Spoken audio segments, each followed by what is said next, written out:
Now, back to the question, two questions, which we're going to get answered in the chapter on the one. One of the questions is, what's the ultimate source of intelligibility in the world?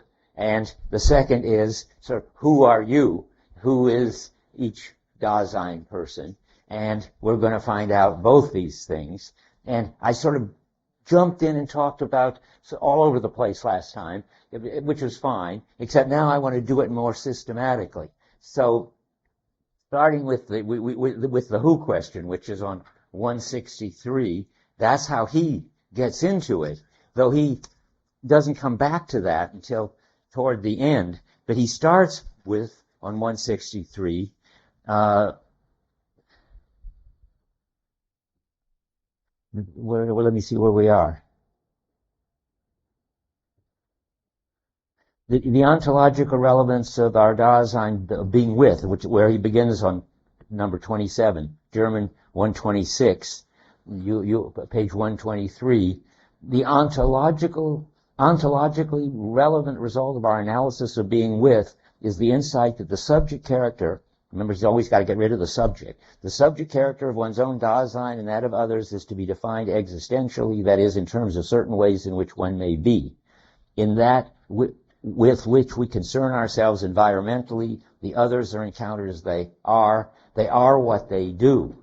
So I keep saying that every once in a while. This is one of the places he says it. Later in Division 2, he says, one is what one does. That's obviously what you can say once you've got the one thing in there. And I also wanted to give you the punchline, if I could get it right this time, from when I started to say what the people say across the universe. The father says to the son, why don't you do something? And you are what you do. And the son says no, you do what you do depends on who you are. And Jude, who's listening in on this, says it's you are how you do it.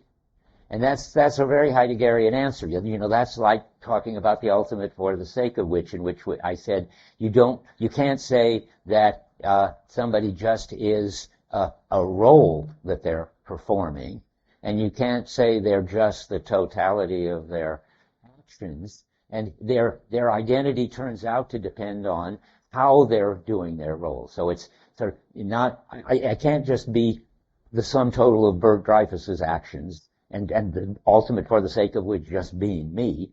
But it's not enough just to be a professor, or not enough even to just be a teacher. So there's got to be this third thing, and this is Division 2 talk. But since I got that story, and I was trying to remember the punchline, and I found somebody who did, I thought I would just tell you. So you turn out, when you look at it in Division 2, you are the special way that you take over some role which you have to give intelligibility to the in order to's. You have to have an ultimate for the sake of which, and the for the sake of which is the how you take over and perform that whatever public intelligible role you take up, I think. Anyway, that was just filling in. Now we have to go on to the stuff I have to cover today.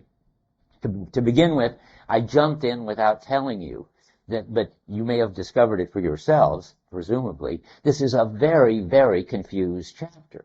It's very original in some ways, and very important to make a sense of things, that Heidegger's got two different views going at once, which he doesn't distinguish very well, and which he actually sometimes, I'll show you, goes in the back and forth between them within a single paragraph. I think I already mentioned this last time, but I think it's just important to say it again. And what the one is he's getting from Kierkegaard, in which the one turns out to be very bad. There's a negative story to tell about the norms and about conforming. And the other, I don't know where he gets it, but you will recognize it if you've had any Wittgenstein, which is a positive view that it's the shared practices which are the source of intelligibility, and it's a positive fact about the way we are, that we've got these shared practices, and they form the background of all that we're doing. And it's as if Heidegger has sort of understood and even extrapolated both of them, but they're in complete opposition to each other. And yet, and this is why it's so interesting, it's true that there are these two totally different, opposed understandings of the role of the practices, and and the only way to make sense of it is not to sort of wallow around in the confusion, but to keep your eye on the phenomenon, and when you do, you'll be able to understand, and this is how I'm going to organize it. There is a neutral subject, namely the role of norms and conformism as essential to Dasein. Then there is a negative account of how that can lead to conformism, and that's bad for Dasein. And then there's a positive part that can be the basis of all intelligibility, is the basis of all intelligibility. And he's got to hold on to all of that.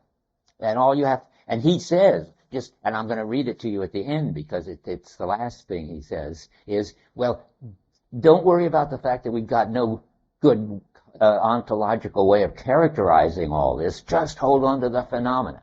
That's what you have to do. I'm always saying that, but in this case it's even more important, and that he's saying it, and with that you can sort of find your way through the confusion. Okay, so number one, the neutral phenomena of norms. Mostly what I talked about last time. It coordinates my activity. I am what I do, and I do what one does, and that's always running through whatever he's saying. Why am I telling myself to look at this? Well, I see the middle of 155, another place where he says this kind of thing, the end of the first full paragraph. In German 119, Dasein finds itself proximally in what it does, uses, expects, avoids, in those things environmentally ready to hand with which it is proximally concerned. That's this you are what you do, one is what one does. This is so much an important part of getting rid of the idea that Dasein is a self or a subject or an ego or consciousness or anything like that. It's Dasein is a whole, is whatever a Dasein's activity adds up to. Okay, now And the thing I mentioned last time, which I want to repeat just because it's so interesting and important, is the slyness, and that's his word, of the one, the norms. This is on 166.6 where he uses the term. The beginning of the second full paragraph in German 128. Of course, the one is as little present at hand as Dasein itself. The more openly the one behaves, the harder it is to grasp, and the slyer it is, but the less it is nothing at all. What's the phenomena there? Well, it's the same as the nearest and farthest away. It's right in front of our face, so to speak. It's all over the place, everywhere, and that's how. And that makes it so sly and hard to grasp, like the goldfish, like the water to the fish. But it's also, you could be more specific. I mean, it's not just another case of something that withdraws to do its job, which it is, but that you can see it sort of how it works and withdraws. And this was my example of distance standing. It's right in your face. You're doing it all the time. You couldn't, get along if you didn't have this complicated skill for how far to stand from people when you talk to them and interact with them. But you don't notice it. Your parents didn't notice it. Nobody actually taught it to you in the sense that they couldn't, because they wouldn't have been able to tell it to you. They didn't know it. And secondly, it's much more subtle and complicated than anybody's ever been able to figure out. There's a field, I don't think I mentioned it, called proxemics in anthropology, apparently. I haven't studied that field, whose business it is to study distance standing, how near proxemics. And they try to write the rules for it, but the rules are for any culture. But the rules turn out to always be more complicated and extrapolatable in other situations. I told you how near you stand could depend on whether the other person has the flu, or whether there's an air hammer making a lot of noise in the background, or whether you're standing in a reading room, is a library reading room, and you have a skill for getting all of that. Getting it right, where getting it right means where you and the other person feel comfortable. And you do it all without, in perfect coordination, and reach the point where everybody feels comfortable, and it's right there happening in front of you, and it's totally sly. You don't see it, but it's directing your activity. That's a neat point. Heidegger's certainly got it right. And so I got another example I didn't mention, where you don't have to be trying to do it or thinking about it. In other cases where people get on an elevator, and given how many people there are, they distribute themselves in a certain way that seems to work, in which everybody feels at home. They don't all, get together bunched up in one corner against each other, except unless there are a lot of people in the elevator, in which, of course, then they do. And that's all, they could feel that and work it out.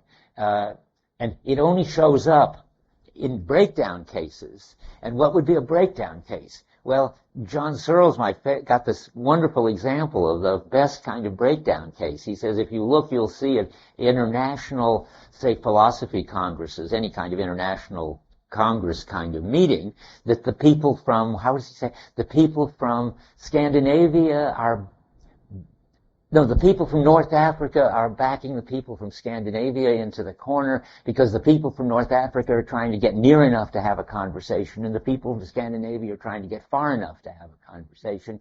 Their different distance things just clash. And then you might become aware of it, because it's breaking down.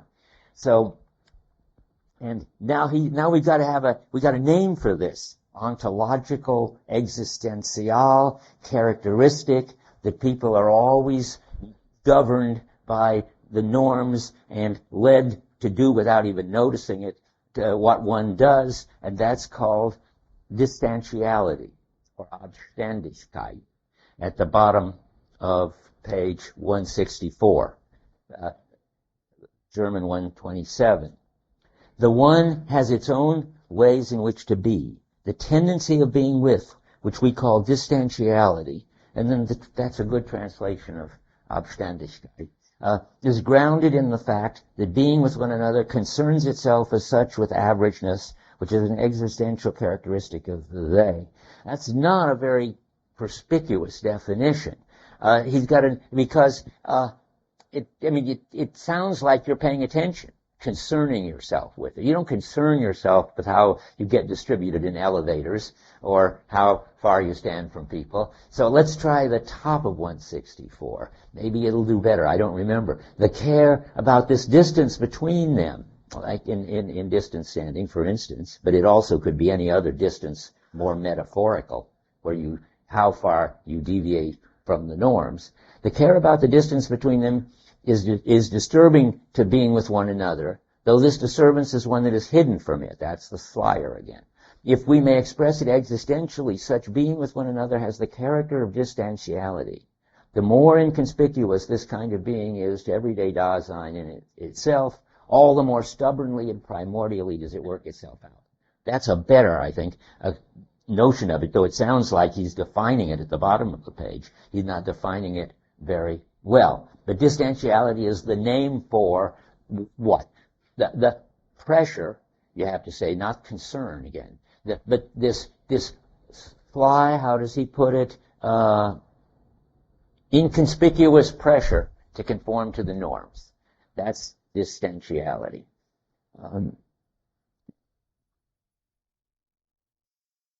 And that kind of inconspicuous pressure isn't a kind of intentionality. That's important. I mean, that's why it's so hard, as he says by the end of the chapter, to find any way to talk about it. I mean, it isn't if you try to get the right distance from people to have a conversation with them. You just do it. So this constant pressure to perform doesn't lead you to have the intention of doing such and such. It doesn't lead you even to have this more primordial kind of coping that you have when you're an expert at things, and like with the familiarity in the room, though that's much closer. It's you're taking account of it all the time, and it's forming the background of all of your activity without it ever having to be something conscious that you're trying to achieve as a goal, or even something that you are just directed toward as some achievement. It's just something that you are led to do, and that's the way it works. And it manifests itself again, what's the phenomena? Well, mostly it's invisible. So there isn't any phenomena. It's withdrawn. But if it manifests itself at all, it manifests itself as, and now I'm not going to do distance standing, but generally, this pressure toward inconspicuous conforming to the norms becomes conspicuous when you start worrying about what the neighbors will think. I mean, my mother particularly, I don't know if it's now, maybe that was mothers in the 50s or something, I don't know, was always worrying about what the neighbors would think, and if we didn't mow our lawn that week and it got longer than everybody else's lawn, that would be a bad thing, because the neighbors would think we were, I don't know, reckless or something. And it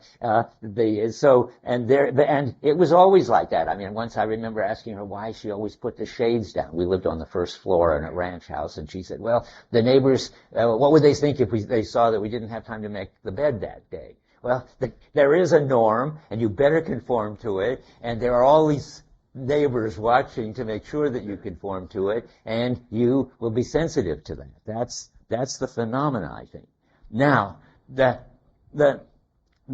leads to the negative form. Up to now, I've been talking about the neutral form, except for the neighbors, which is already beginning to be a conformist issue. But up to the neighbors, I meant to stop and say, that's the neutral description. It's sly. It governs everything you do. It's inconspicuous. It's making what you do sharedly intelligible. That's it.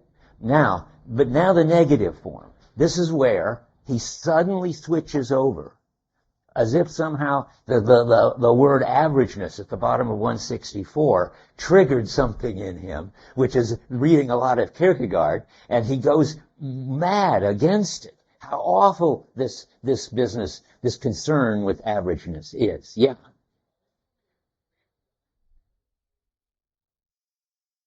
I'm saving it till the end. But if I don't get there, remind me. But I will, because there's but just not to be mysterious. I said it already last time when he says the one articulates the referential totality. But I can give you some phenomena for that later. But here he is going completely mad against averageness at the top of 165, about 4 lines down. Still 127 in the German.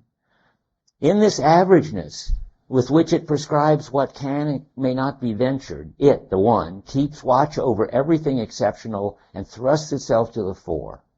Everything exceptional means, the German it would be better outstanding. I mean, but that's the idea. I mean, anybody who's doing anything special gets sort of pushed back to doing the norm, what is the normal thing. Every kind of priority gets noiselessly suppressed. Priority ought to be something like superiority, I think. It's the German word for that outstanding is Vorrang, which would be being ahead. Every kind of priority gets noiselessly suppressed. Overnight, everything that is primordial gets glossed over as something that has long been well known. Everything gained by a struggle becomes just something to be manipulated. All this is true, too. That's the amazing thing. It's not that he's suddenly lost touch with the phenomena or is just raving. He's just looking at the same phenomena from a different angle now and seeing that the tendency toward norms and averageness, which is just something neutral and necessary, has this bad consequence. So every secret loses its force. This care of averageness reveals, in turn, an essential tendency of Dasein we call leveling down. That's if the translator knew Kierkegaard, he would just call it leveling. It's a Kierkegaard term. Leveling is exactly what Kierkegaard doesn't have a name for the one, but in his book, The Present Age, if you want to read more about this, in this little book, The Present Age, Kierkegaard is talking about the way everything gets leveled, and he happens, for his own reasons, to be blaming it on the press. But that's, you could say now, the media. I mean, part of all this averageness, leveling down, everything that's really been interesting and one becomes common knowledge and people think they knew it all along, that's the media's business. But of course, you get it in a lot of areas too. It isn't just in the media. But Kierkegaard is very unhappy about the media. And Heidegger just takes over leveling. So distantiality, which is neutral, averageness, which ought to be neutral, and leveling down, which is certainly bad, as ways of being for the one constitute what we know as publicness. That is also a word from Kierkegaard. Kierkegaard talks about the public. The media is really speaking for the public. And the public is, there's a place where Kierkegaard says there's no truth in the crowd. The public has always sort of covered up everything that's really interesting and important for us into this banality, the standard way of doing things, and it's constantly, remember I said, co-opting or coercing or repressing all the deviations, some of which are no doubt crazy. But I didn't say that last time, but that's obvious, but some of which are very important original stuff that somebody like Heidegger has worked hard to work out in his book. And people will say, oh, that can't be right. That's not how one thinks about it. So he says, publicness proximately controls every way in which the world and Dasein gets interpreted, and it is always right.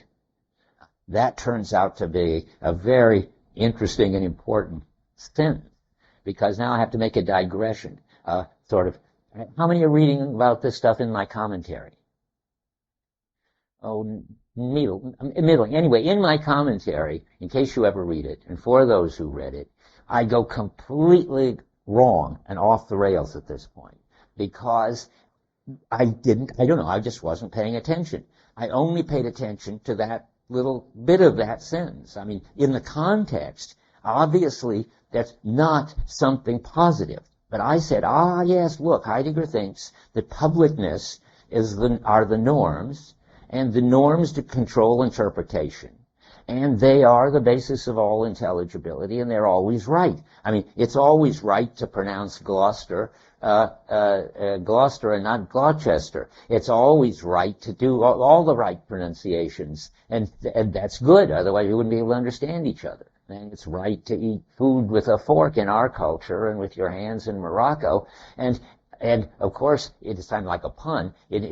Driving, you're always you have to do what's right. And in our case, always drive on the right. And it's a good thing that there's some way that one drives. Otherwise, it'd be disaster. So I thought, he's got this important idea. The norms are tell us the right way to do things, and if it weren't for that, we wouldn't know what to do, and because of that, we've got an organized world.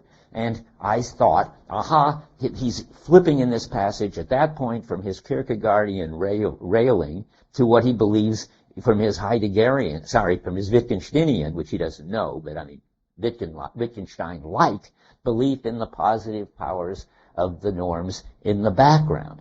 And then a lot of people wrote that there was something wrong with my commentary because I didn't do Division 2, and let me know, I have to say a little more about it. In fact, wait a minute, I give you guys this part, find my lecture, which is somewhere in here. I wrote a note to myself about this, and I have to see that I do it in the right way. The part of getting how I got it wrong and how you shouldn't get it wrong. Okay. No, I don't know what I was looking for here, but anyway. So people said I didn't understand that in Division 2 that Heidegger showed something was wrong with division 1, and that I couldn't write a commentary just on division 1 because it would be wrong in some way, that I would realize if I had added division 2. So I thought that might be right. But what was peculiar is in all the reviews, nobody ever said what it was that was wrong about division 1. If you just wrote what does Heidegger take back that he said in division 1 in division 2? And I couldn't find anybody who knew, and it looked to me like division 1 was right from beginning to end, and that Heidegger thought it was, and if he was taking something back, he would have said so, and so forth. But there is an answer. There is something, and this is exactly the place where Heidegger is saying something, or no, sorry, Heidegger is saying something which is only half the story in division 1. He's not making a fuss about it, but you do have to complete it with division 2 or you get the wrong view. Okay, what's the wrong view? The one I just gave you. What Heidegger's saying here is that the norms are either a big disaster, which I just read, or that they are, after all, the source of intelligibility, and in a certain way, they are always right. And I went, now I'm going to tell you where I went wrong. I mean, what I got wrong was I took from this sentence in isolation the idea that Heidegger thought that there was no higher intelligibility than everyday intelligibility. That's a big, I think Wittgenstein thinks that. I think that it's an interesting thesis, and in a certain way it's got something right, but Heidegger thinks that there is a higher intelligibility that goes against the average, standard, banal intelligibility of the public. And he goes on about it at length in Division 2. And I can just tell you sort of briefly, without your having to know all of Division 2, that the higher intelligibility turns out to be a kind of mastery of the culture, in which he gets it from the Phronimos. I mentioned Phronimos last time, I think. He has a lot to say about the person of practical wisdom in Aristotle, who does the appropriate thing at the appropriate time in the appropriate way. Now, that's interesting, because that's, in a way, what you could say about what one does. But one, das Man, the one, the public, the average, does just the normal average appropriate thing at the normal average appropriate time in the normal average appropriate way, whereas the man of practical wisdom and the authentic Dasein, which is what he's talking about, does the uniquely appropriate thing in this particular situation, in his appropriate way or her appropriate way.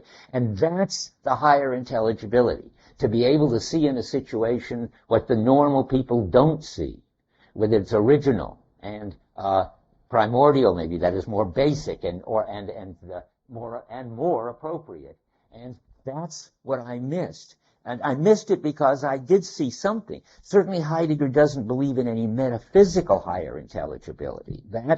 There he is like Wittgenstein. It isn't as if there's, like in Plato, the ideas, which are more intelligible than everyday intelligibility, or Descartes, science, which is more intelligible, or Husserl doing his kind of phenomenology to get us at the real level of the meaning-giving organization of everything. Heidegger doesn't believe in any of those metaphysical things. There isn't any higher source of intelligibility than the one. So it's a very tricky. You don't have a higher source of intelligibility, and in a certain way the one is always right, and yet there's another sense in which the one is always wrong. And if you just stick to the phenomena, you can see what that means. There's a sense in which that the normal way of doing things is the right way of doing things. And there's another sense in which the normal way of doing things covers up the more, what is his words, the outstanding, the primordial, and so forth, original, etc., way of doing things, which is there, but only the very skilled masters of the culture who are authentic and who are not sort of making life easy for themselves by just doing what one does, only they will see it. Okay, so a hand. First him, then David. Yeah, go. Oh, you're going to wait? Okay, David. It doesn't, it's not characteristic knowledge that there are unique cases at all. That's right. It does. That's right. Good. Yes, leveling it levels by not only not seeing that there's this unique way, but in fact actively denying it because it's comforting. Heidegger says tranquilizing and disburdening to think that there's, all you have to do is know what the neighbors think and you'll know what to do. That's the sense in which there isn't any, go back to that. I mean, it isn't as if my mother is going to try to figure out some better way of mowing the lawn or maybe not having a lawn or anything to find out what you should be doing. In any case, you just ask yourself, well, what would the neighbors do or approve of? That's leveling. And that's, as you say, denying that there is any, could be any better way of doing things than the way one normally just does them. That's what you think. Yeah, that's right. That's the danger of publicness. Yeah. In situations that don't have immediate meaning in terms of what's publicly already available. Yeah, that's right. And then the phronimos, the person of practical wisdom, the authentic individual, quoting later Heidegger, later meaning Division 2, responds not, see, everybody responds to the general situation. They do the normal standard thing. And the authentic Dasein responds to the unique situation, the concrete particular situation, and does something that is, in effect, surprising. Though not so surprising that it's like, as I said last time, you could just go out and roll on the ground, but surprising in a way that it will later, Heidegger didn't talk about this, but it can later become part of the normal way. But then, of course, it's been leveled out of its appropriateness to the concrete situation, and it's become some standard thing to do in some standard situation. I get you look like maybe you're not happy that I didn't get what you really were trying to say. Is that right?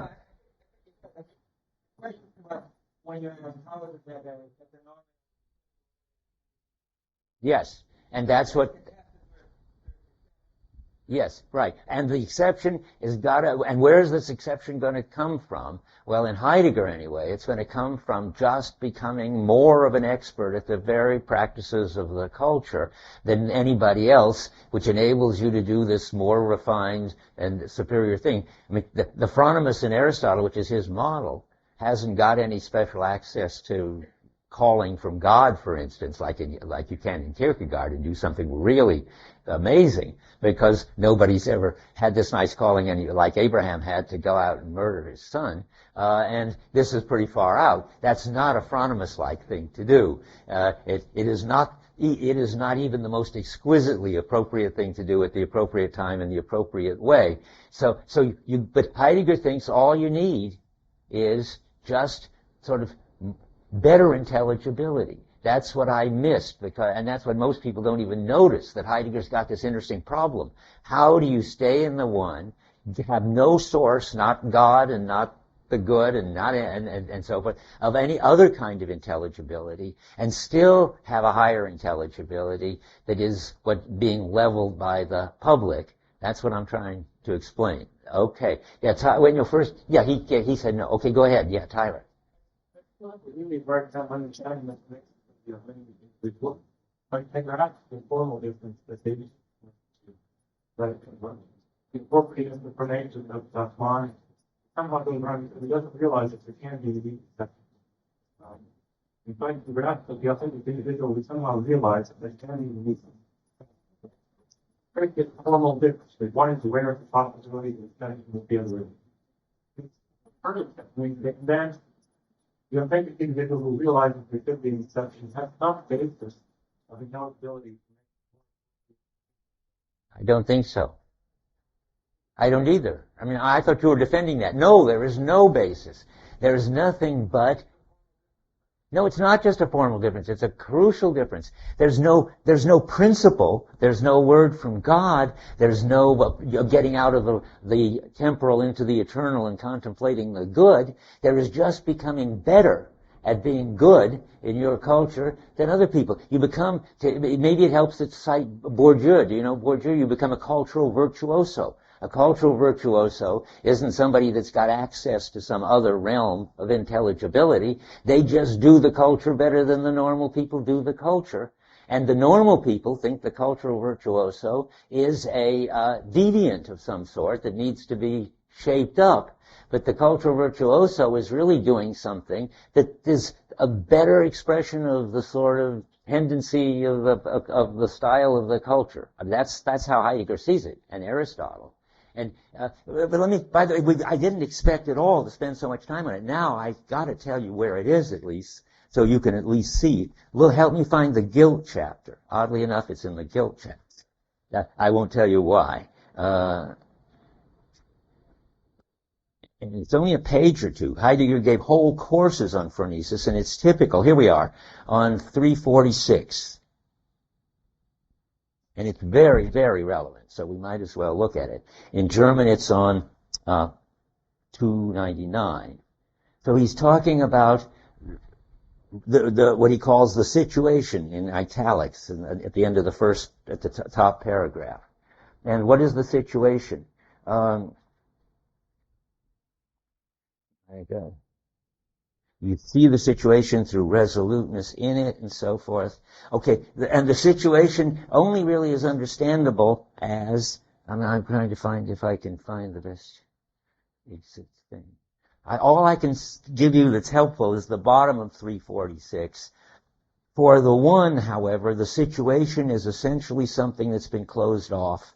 The one knows only the general situation.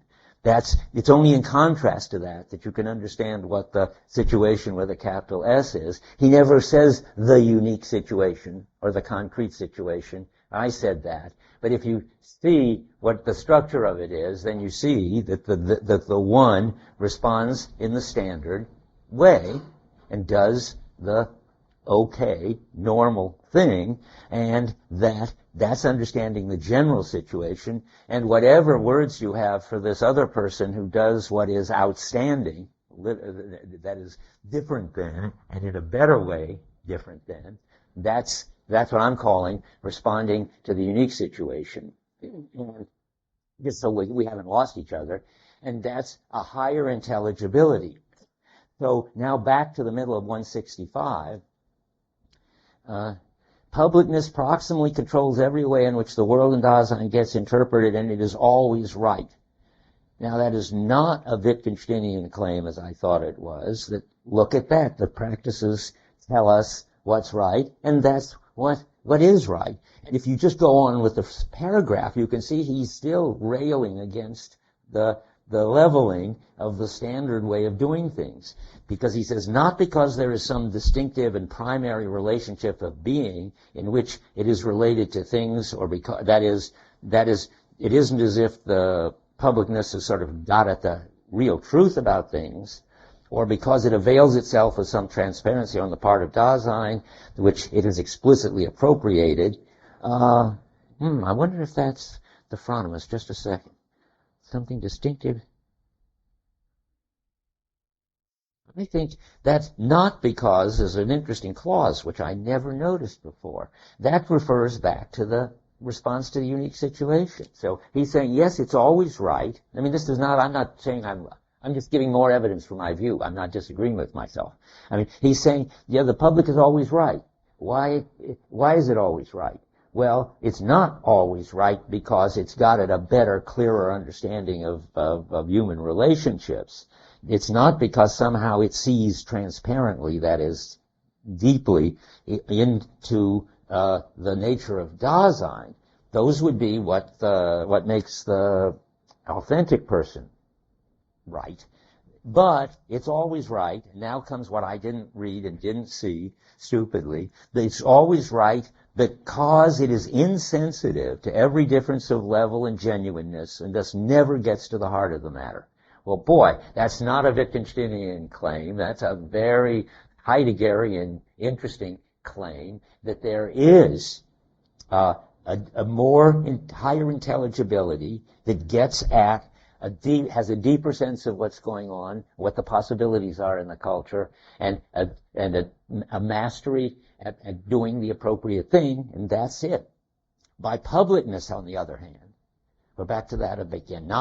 Publicness has no understanding of what is genuine and outstanding and original. Everything gets obscured, and what has been covered up gets passed off as something familiar and accessible to everyone. That's leveling. That's everybody knows what the normal, appropriate thing to do in the normal situation, in the normal way, and that's covers up the possibility of doing something special. You look like you want to say something. Yeah.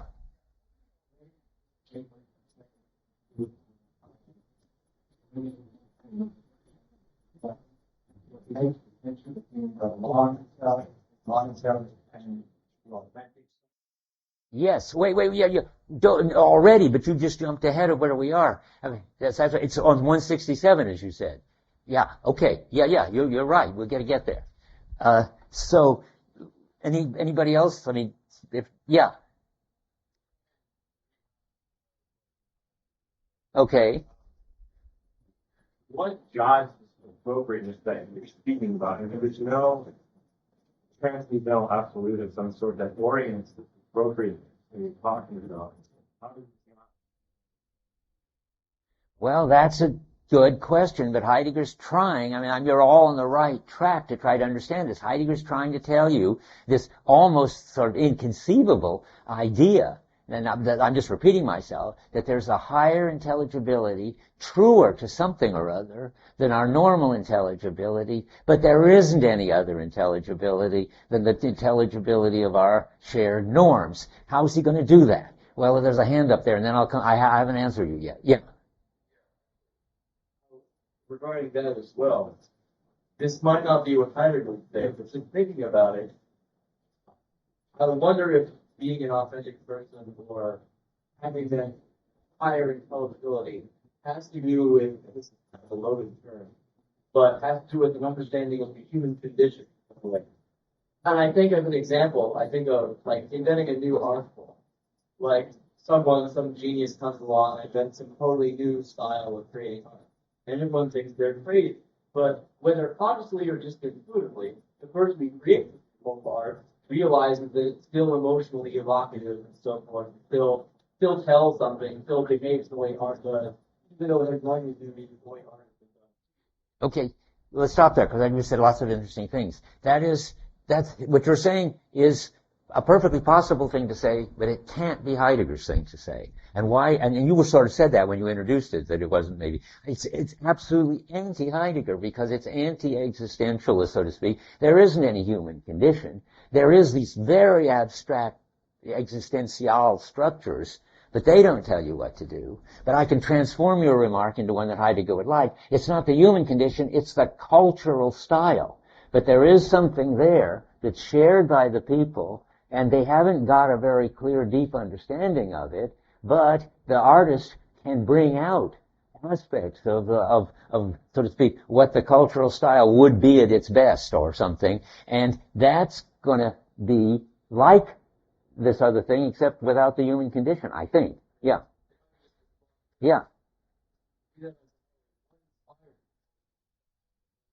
Ah. Yeah.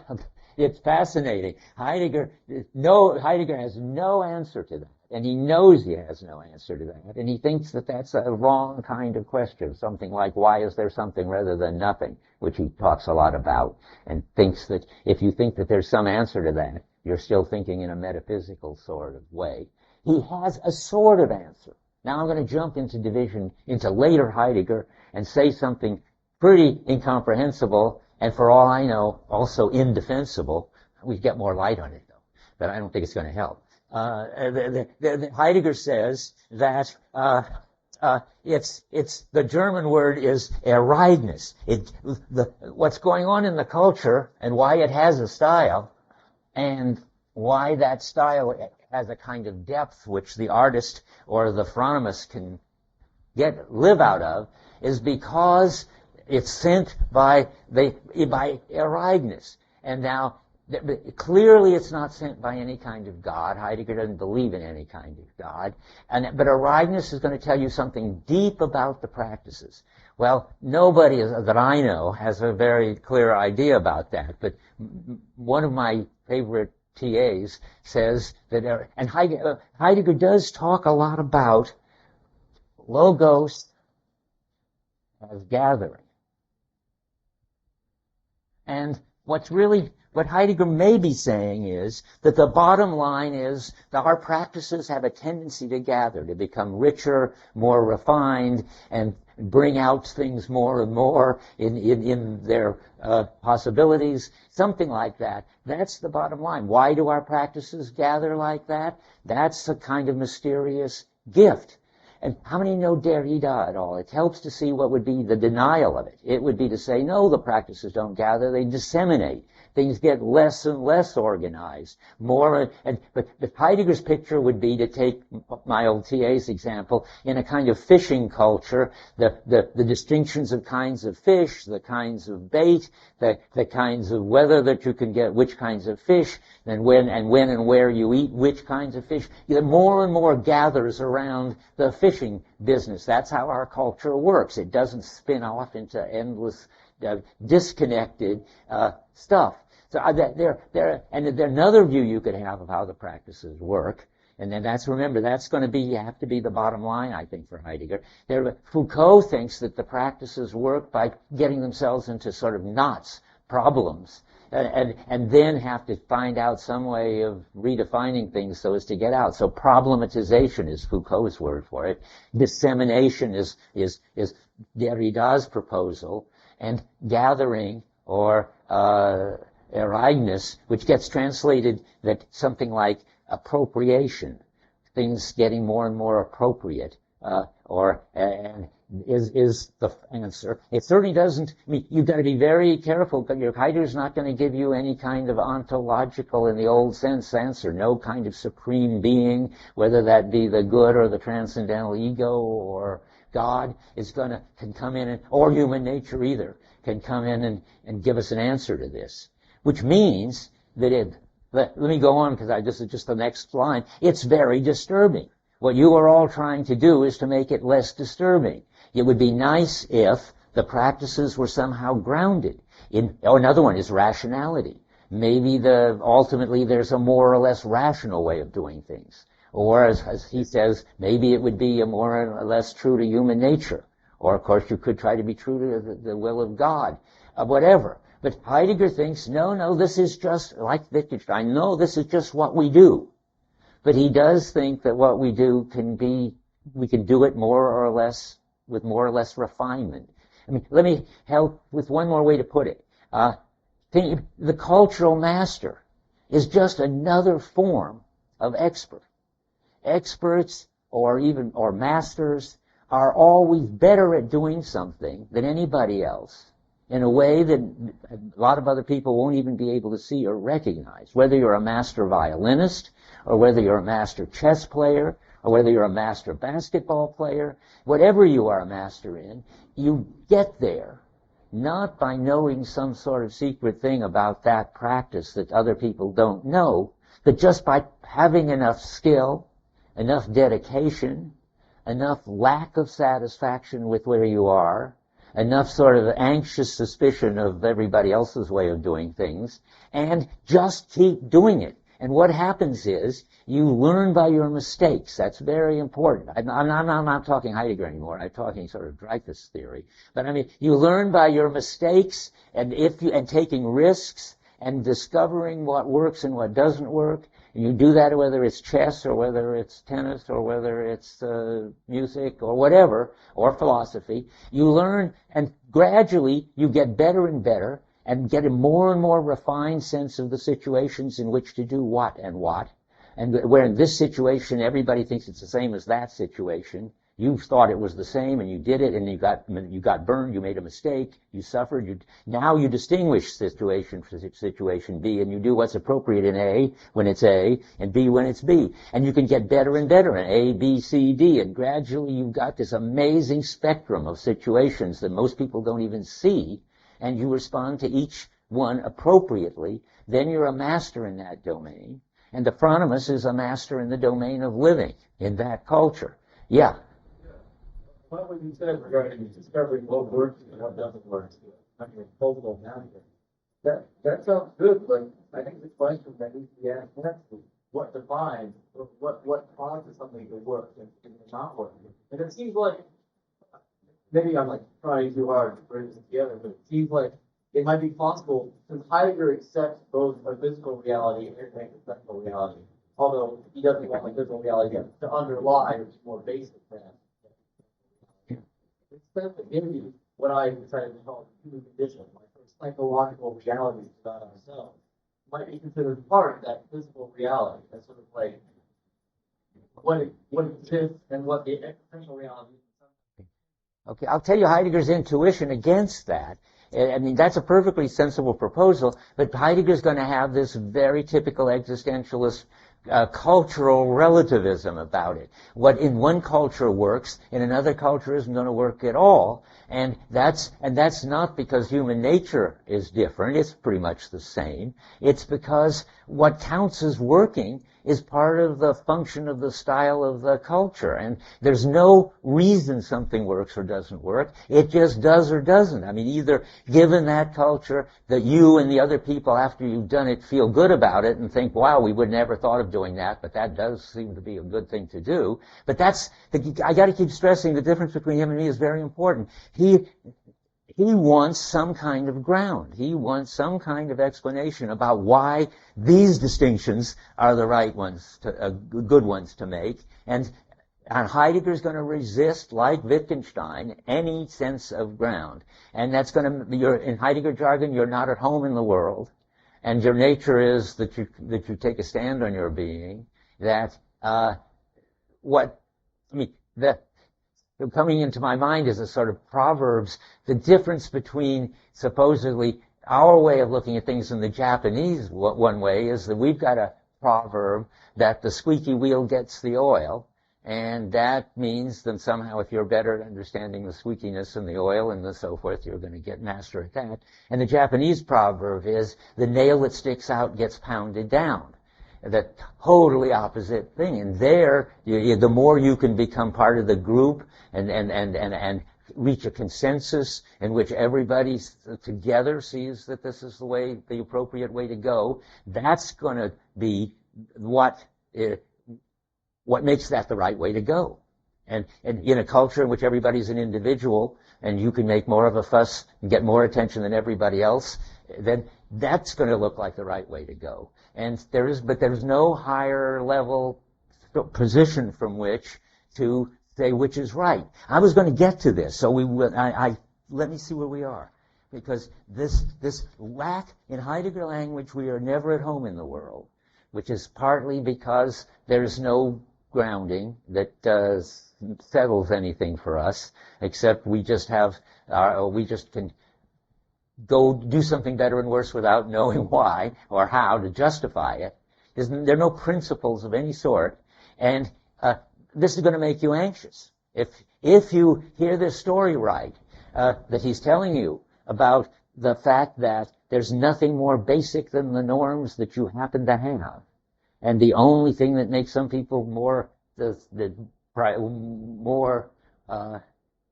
authentic than others is their suffering and learning and risking until they have more sensitivity to the norms than everybody else, and they can extend them.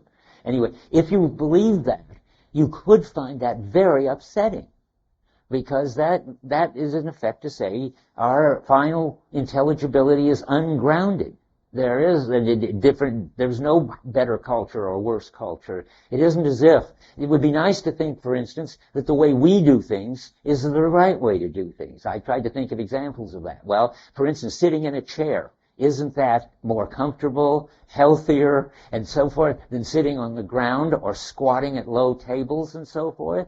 No, that's just it's what we do, is sit in a chair. There's nothing superior about that. But if you want to think that somehow our culture has figured out, by much long evolution of the culture and so forth, the best way or the right way of doing things. But if there isn't any best way or right way of doing things, then you get this feeling that things are ungrounded and that we're facing an abyss. And if you do, as I was telling some of the students in my office hours when I once taught this. Just once this happened. And at this very point in the lecture, it'd be interesting to see.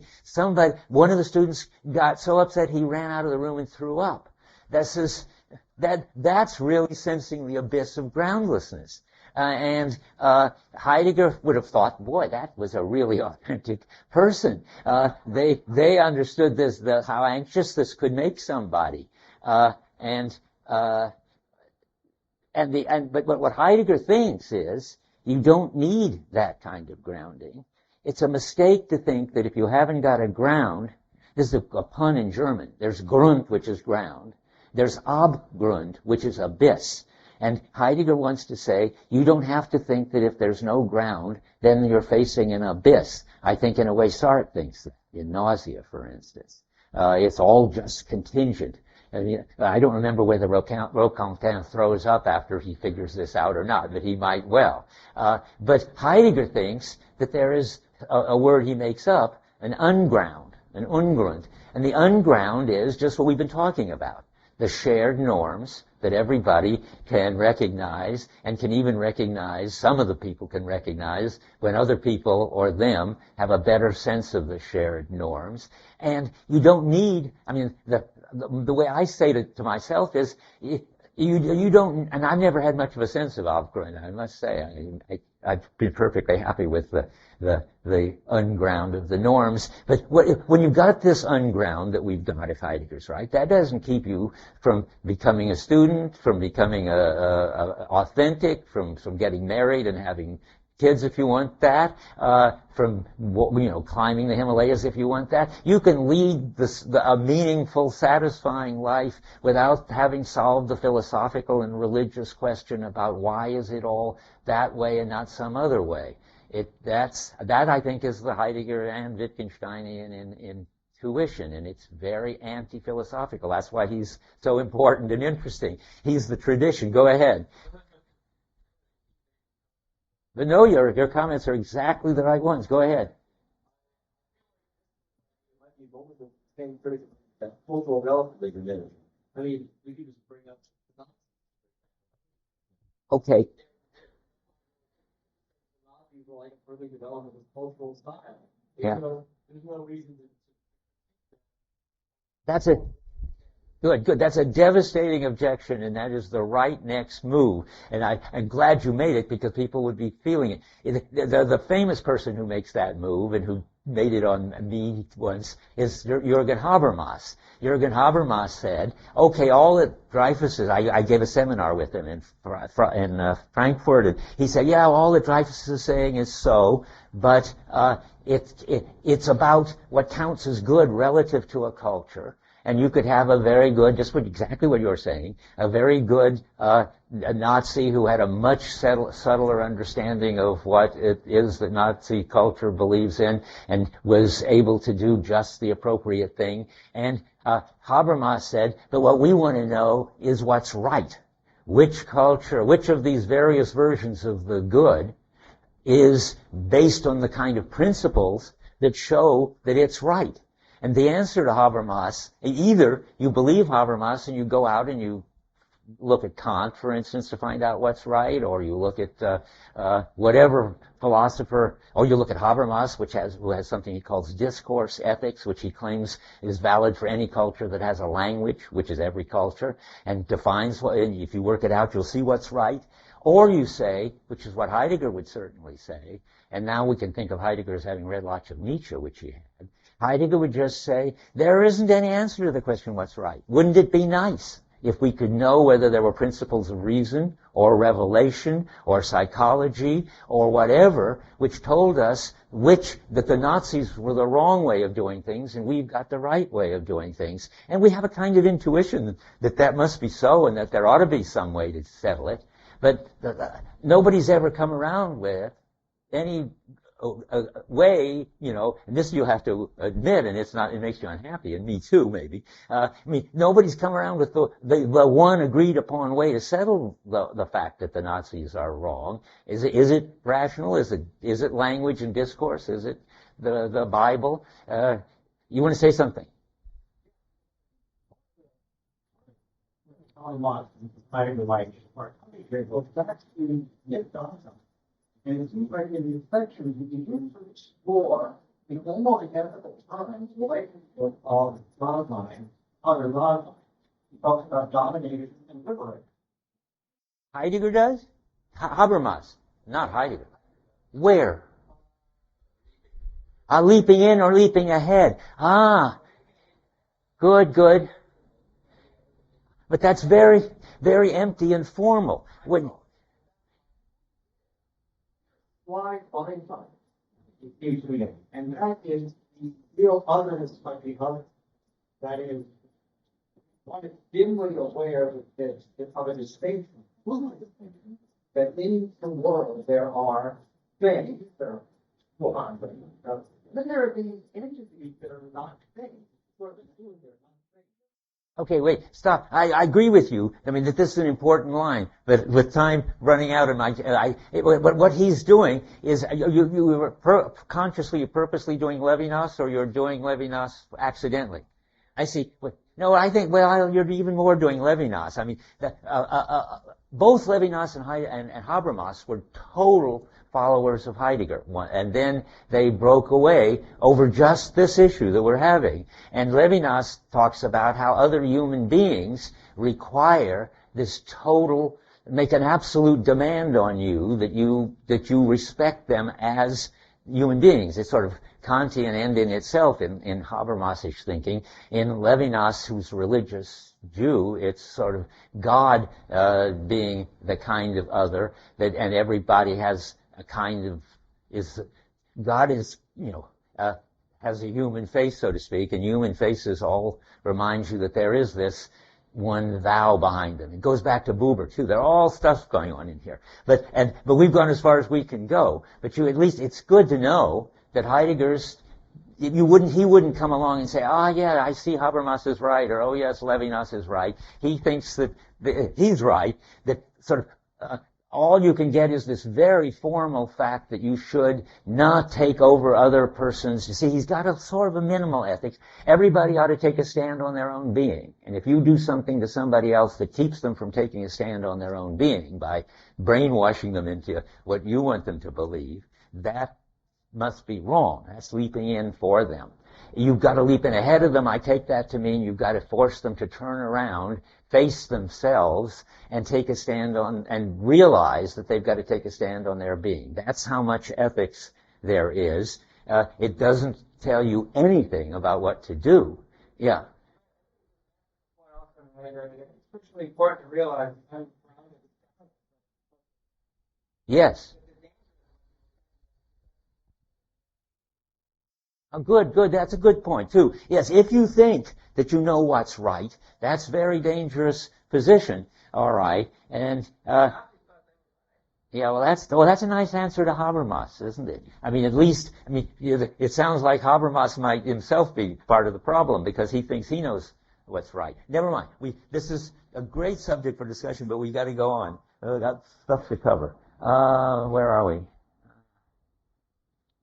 I think Okay, we just saw that all the stuff that really happens in the middle of 165, where Heidegger turns against average and publicness and says, in effect, by publicness everything gets obscured. And what have we been talking about? Well, what is the status of the primordial that gets glossed over, of this higher, outstanding way of acting that gets leveled? And there's lots to be said about it, and what it is, and how you would recognize it, and how you would acquire it, and how you would justify it. But there's nothing more, I think, that I can say anyway about it. So, and I want to get on to the last issue we have to talk about. So there's publicness, Kierkegaard, and all the evils of conformism. And he talks on page 222, he just mentions in passing, way back in Division 2, he uses the phrase making the one your hero. What is that? Well, that's what it is to be a conformist. That is to do what you do because it's what people do, what one does. And that is, you make the norms the one, the ultimate source of justification, but not the one in the sense that it's the norms in general, But the current, public, banal, standard one, if you think that that's what it tells you what to do, then you can just accept that, and you're disburdened and tranquilized, and that is conformism. That's I mean, my favorite example of this kind of mindless conformism that people have is sending Christmas cards. I mean, everybody's going around sending Christmas cards to everybody, killing all those trees and so forth, and some of it makes sense. I mean, if maybe you use it to communicate with somebody you don't see often and only once a year, you write them a message and send them pictures of the kids, I can sort of understand that. But the neighbors across the street send me Christmas cards that I see every day. And even though for years I haven't sent anybody a Christmas card, they keep doing it. And that is mindless conformity. That is really just doing what one does without the slightest indication of why to do it, except, well, one does it. One sends Christmas cards. That settles it. Okay. Now, then we've got to go on to the positive. And by the way, all that I think is existential. Conformism is something that one can do. And so is standing out and being authentic. That's existential. That's sort of at the end of the chapter, which we're heading toward now. And I just want to say there is also, and we've been saying it in the background, a positive role for the one, which is existential. And that is this crucial line on 167, where the middle of the page, I read it last time. The one articulates the referential context of significance. And that means, he asked me to give examples and say what I mean. That means that it's one tells you that you should cut up your food and bite in hand sizes and not make it too hot, or you should make it so you can grab it with a chopstick, or you can grab it with a fork, and it tells you when to eat and what to eat and where to eat and who with and all that. It's articulating the whole referential totality of food, for instance. And if it weren't for that, you'd all starve to death, because we wouldn't be knowing whether to cook things or not, and when to eat them or not, and how to cut them up or not, and what is it we should eat and not, and so forth. So and all over, of course, the norms are just telling you what one does. And you better do what one does, or if you drive on the left-hand side of the road in the United States, you won't last very long. Now, I want to say the last thing, the existential status of the one. And that's what he comes up with at the very end of the chapter. It says some very interesting things about it, 166. So the norms are the ground of all intelligibility. That makes the norms the answer of, well, if you're going to answer who you are, let's get that. I don't know where that is, but let's get that out of the way. Normally, you are one. You do what one does. So the answer, remember, is we want to find out the who of Dasein, we formally indicate the who of Dasein as the I or the ego, but then we keep looking around and we do this chapter. By the time we finish this chapter, we discover that you do what one does, and you are what you do, and therefore you are the one. Unless you pull yourself out of it by authenticity, which was division 2. But now we also want to know, remember, not only who you are, to which the one is the answer, but what's the source of intelligibility of the world? Well, we just discovered the one is the answer to that too, because the one articulates the whole intelligible context of significance, which is all the things that we do and how they're all related to each other and how they're all related to ultimate for the sake of which are also had in them a normative component, namely roles. And that makes it, so now we want to see where it is. Just a second. On page 166, he says, in the second paragraph, 128 of the German, second sentence, and he says, the more openly the one behaves, the harder it is to grasp, the slyer it is. We read that one, but it's not nothing. if we see it ontologically with an unprejudiced eye, it reveals itself as the realist subject, in quotes, of everydayness. That's his way of saying we see it as having replaced the role of subject as the source of intelligibility. And he even goes so far, he sort of gets carried away with funny ideas. It turns out the one is God, or the one is doing the job of God, which is namely, giving all the world its order. The way he says it is at the end of the previous paragraph on 166, the first full paragraph. In this kind of being, Dasein is an ens realissimum. That's medieval for God. That's the highest being, the supreme being, the most real being. So Dasein is an ens realissimum, if by reality we understand a being that has the character of Dasein. Now, never mind anything except just the way he's playing around with this phrase. It's not just trivial to say that the one has taken the role of God, because the one has taken the role of giving the whole, all the intelligibility we've got. And there was a sociologist named Durkheim, I don't even remember his first name, any sociologist, Emil Durkheim, who actually says society is God. Well, that's Durkheim discovering the same point. I mean, that it's society, it's the customs, that's Pascal's name for it. It's the cultural norms. That's my name for it. It's das Man, that is the one. That's Heidegger's name for it, which gives us the whole structure of reality. And how are we going to describe this ontologically now? What is the status of the one? Is it ready to hand? No, it can't be like that. Is it present at hand? Well, certainly it's not going to be like that. It's more like familiarity. It seems to be a kind of component of familiarity. All the stuff, one of the aspects of all that we're familiar with is what one does with it and what one doesn't do with it and so forth. But even that doesn't help much, because he never tells us what the ontological status of familiarity is either. It's neither ready to hand nor present at hand nor Dasein. So in the end, he sort of has to throw his hands up and say, we don't have any vocabulary for talking about it. This is what's happening on 166 still, about a little below the middle now, in the middle of the second paragraph. One may neither decree prematurely that the one is really nothing, nor profess the opinion that one can interpret this phenomena ontologically by somehow explaining it as what results from taking being present at hand together of several subjects and fitting them together.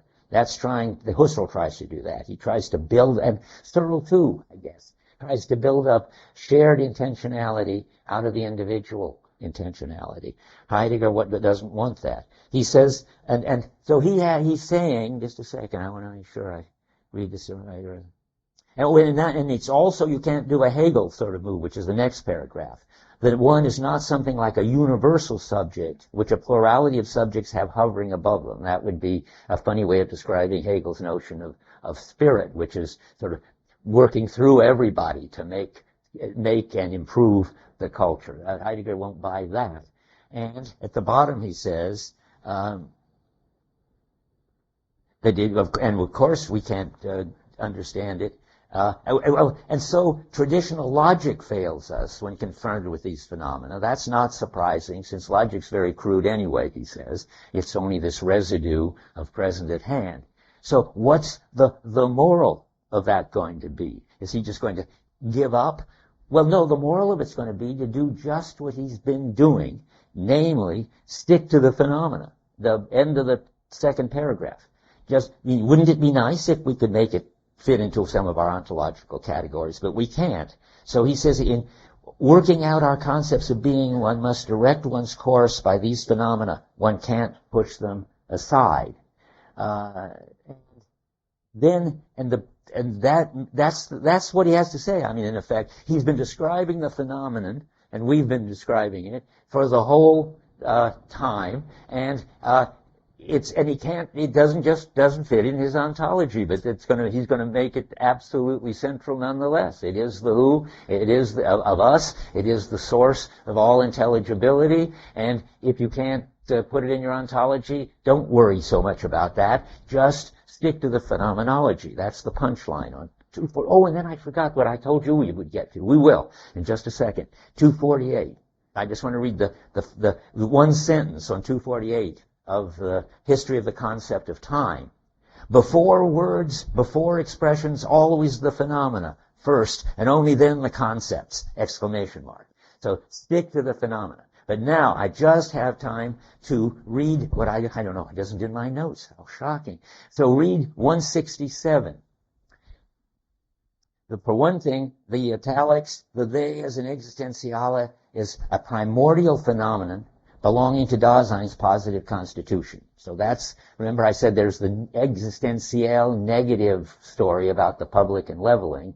We've just heard the existential positive story about the function of norms for intelligibility. And now I just want to...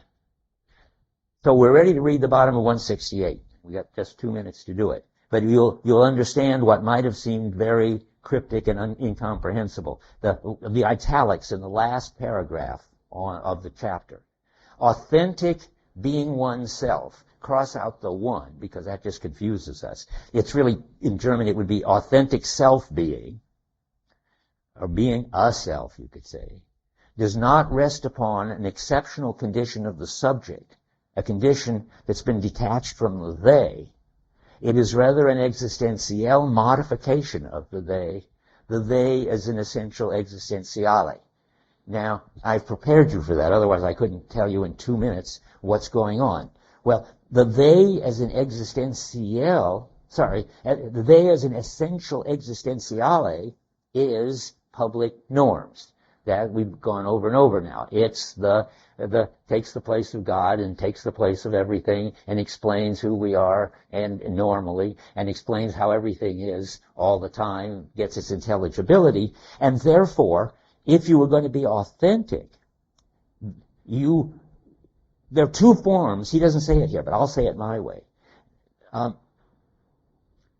He does. The one is an existential modification of the they.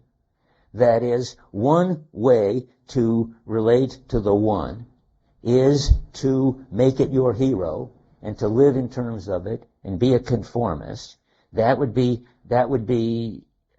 So let me try it again. So there are two ways. Let me say it my way and then I'll read it. There is the existential. That's the norms. That's the way the one works. There are two existentials, two ways an individual can relate to that structure, that existential structure. One can either make it yourself, define yourself as the one, and do what one does, and be a conformist. That's an existential modification of the one. Or you can be authentic, and we talked about that. That's a different existential modification. You can either live in leveling and let it tell you what to do at all points, or you can become a cultural master and respond to the unique situation whenever it's important to do so. Now let's read it again. Authentic being oneself does not rest upon an exceptional condition of the subject, a condition that's been detached from the one. So being authentic, you don't get out of the one. It, namely being authentic, is an existential modification of the one. Oh, I was misreading it. And then I started reading it right and then I got it wrong. So, okay. So there it says authentic self-being, that's fine, is an existential modification. It doesn't say, but I didn't claim it did, that so is being inauthentic, namely living by way of the norms, an existential modification of what is constant and basic, namely the norms. I think that's pretty clear. Okay, that's one quick remark then, but we're over time. Being authentic doesn't entail that there must always be lacking leveling, because if everyone went authentic, everything, they tell. I see. Interesting. No, the trouble, if everybody went authentic, they could still do the normal, average, banal thing, for instance, when they brought their groceries. So it doesn't, the authentic person doesn't at every moment respond to the concrete situation and never respond to the general situation. And that makes it all right. You're right. If everybody went around all the time responding uniquely to the unique situation, we'd be as bad off as if everybody went around just doing crazy things. Yeah, okay.